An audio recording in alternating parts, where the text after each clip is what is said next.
সমস্যা না।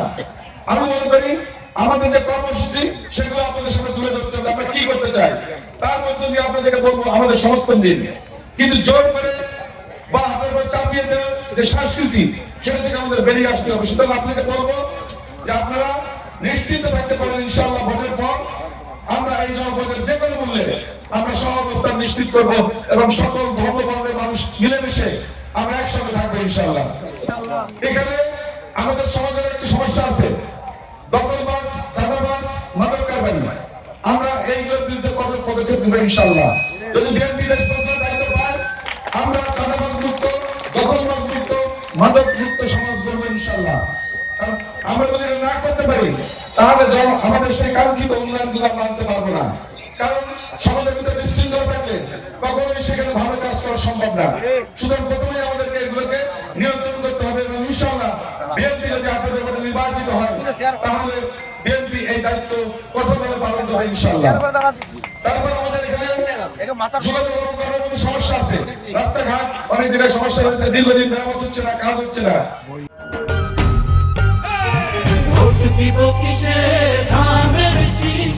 আমরা চেষ্টা করব এই জনপদের যোগাযোগ ব্যবস্থাকে ঢেলে সাজানোর জন্য, যাতে প্রত্যেকটা মানুষ সহজে যাতায়াত করতে পারে।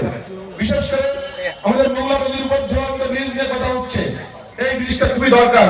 বিশেষ করে এই জনপদের মানুষ তারা গার্মেন্টসে যাচ্ছে বা বন্দরের সাথে সংযোগ করছে, তাদের বর্ষাকালে যাতায়াতে খুব সমস্যা হচ্ছে, ইভেনকি সারা বছরই সমস্যা হচ্ছে। তো এই জনপদের আমাদের মানুষের সুবিধার্থে ইনশাআল্লাহ আমরা চেষ্টা করব খুব দ্রুতই এই প্রকল্পটাকে বাস্তবায়ন করার জন্য আপনাদের মোংলা নদীর উপর একটা ঝুলন্ত ব্রিজ আমরা সেটা প্রতিশ্রুতি দিচ্ছি।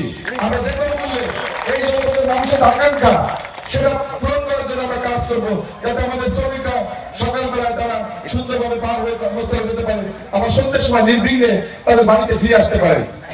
আমরা দেখেছি অনেকগুলো দুর্ঘটনা ঘটেছে, সুতরাং এটাকে আমরা অত্যন্ত গুরুত্বের সঙ্গে দেবো এবং আমরা চেষ্টা করবো এটাকে দ্রুত বাস্তবায়ন করার জন্য।